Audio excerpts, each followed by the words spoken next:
अभी यही करीब में जौनपुर है, वहाँ खानका रशीदिया है, आज भी वो खानका मौजूद है, 300 साल पहले की है। और मैं जब भी जौनपुर जाना होता वहाँ जरूर जाता हूँ। और वहाँ अब अगरचे वो लोग अब देवबंदी नहीं हैं, वो बिदात की तरफ माइल हैं। और वो एक दिन हम अपने लिबास में चंद लोगों के साथ चले गए उसका, और वो साहब जो सज्जादा नशीन थे वो है बिल्कुल हक्का बक्का रह गए और एकदम से परेशान हो गए, ये कौन लोग आ गए। हमने कहा हम लोग देवबंद से आए हैं, देवबंद के रहने वाले हैं और इस खानकाह के अकीदतमंदों में से हैं, इस खानकाह के अकीदतमंदों में से, यहाँ के बुजुर्गों से अकीदत रखते हैं। दीवान रशीद जो इसके सरबराह थे और जो इस खानकाह के बानी से, उनसे हम मोहब्बत रखते हैं। उनकी किताब हमारे यहाँ पढ़ाई जाती है, मनादिर रशीदिया, और उनके साथी मुल्ला महमूद की मायनाज किताब शम्स बादगा भी हमारे यहाँ पढ़ाई जाती है। इतना कहना था तो वो इतने मुतासिर हुए, कहने लगे काम तो आप ही लोग कर रहे हैं। वो कहने लगे काम तो आप ही, हमारे उलमा तो सिर्फ गाली गुलूज देते, हम अपने हमारे उलमा तो सिर्फ गाली गुलूज, काम तो आप ही लोग कर रहे हैं। मेरे दिल की तमन्ना है कि मैं देवबंद जाकर देखूं। मैंने उन्हें दावत भी दी थी कि आप तशरीफ लाइए। बहरहाल उस खानकाह का जो वाकया सुना रहा हूं, जो सरबराह थे खानकाह के दीवान रशीद रहमतुल्लाह अलैह, बहुत बड़े आलिम थे, हिंदुस्तान में बड़ा शोहरा था उनका। शाहजहां बादशाह का जमाना था, शाहजहां ने उनकी शोहरत सुनकर उसके ख्वाहिश जाहिर की, उसके दिल में तमन्ना हुई कि मैं हजरत की जियारत करूं, उनकी खानकाह में जाऊं, उनके घर जाऊं। कहलवाया कि मैं आपकी खानकाह में आना चाहता हूं, आपके दौलत कदे पर आना चाहता हूं। हजरत ने कहलवा दिया कि बादशाह से कह दो मेरे घर में टाट और बोरिये के अलावा कोई चीज नहीं है, मैं अपने बोरिये पर बादशाह को कैसे बैठाऊंगा, इसलिए बादशाह जहमत न करें। बादशाह भी दीनदार था, अल्लाह वाले बादशाहों में शाहजहां हैं, उनके नूरे नजर औरंगजेब हैं।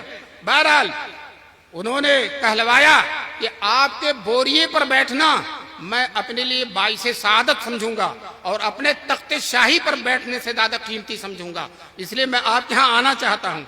हजरत को जब ये मालूम हुआ कि बादशाह आ ही जाएगा तो कहलवाया मेरे घर में 2 दरवाजे हैं, अगर बादशाह मेरी इजाजत से के बगैर मेरे घर में आ गया, मैं नहीं मिलना चाहता बादशाह से, मेरी इजाजत के बगैर अगर आ गया तो फकीर के घर के एक दरवाजे से बादशाह दाखिल होगा और दूसरे दरवाजे से फकीर घर छोड़कर बाहर निकल जाएगा, बादशाह से नहीं मिले। लेकिन वही दीवान रशीद जब उनका इंतकाल होने लगा तो वसीयत किया था मेरी कब्र में वो पत्थर रखा जाए जिसमें मेहमानाने रसूल, तलबा, कुरान और हदीस पढ़ने वाले अपनी जूतियां निकालते हैं, वो पत्थर मेरी कब्र में लगाया जाए, इंशाअल्लाह मेरी मग़फ़िरत का सबब बनेगा। तो देखिए बादशाहों से मिलना नहीं गवारा किया और तलबा की जूतियों को सरमाए सादत समझा।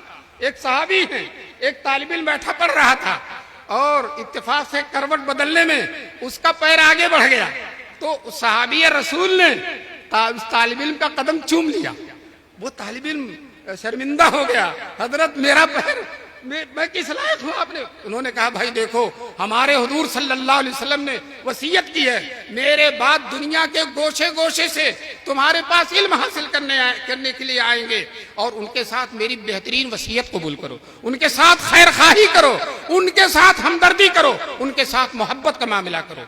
मैंने देखा अल्हम्दुलिल्लाह इसी नक्शे कदम पर ये उलमा चलते हैं। हमारे उस्ताद हजरत मौलाना उस्मान साहिर मुबारकपुरी जो बहुत बड़े आलिम थे, एक बच्चा भाग गया मदरसे से और वो बच्चा किराकत का रहने वाला था और अहले बिदअत के घराने का था। मौलाना को मालूम हुआ कि वो बच्चा भाग गया, हालांकि ज़ईफ नहीफ नातवा थे। मौलाना बस पर बैठकर, कार और गाड़ी बस पर बैठकर उसके घर गए और मिन्नत समाजत करके, आजिज़ी करके और समझा बुझाकर उस बच्चे को फिर मदरसे में लाए। दोस्तों ये मोहब्बत है तलबा से, ये मेहमानाने रसूल से मोहब्बत है जो इन उलमा का सेवा है। अल्लाह ताला हम सबको इन उलमा की, इन तलबा की, इन मदरसों की, इन दीन की हिफाजत के जिम्मेदारों की कदर करने की तौफीक नसीब फरमाए।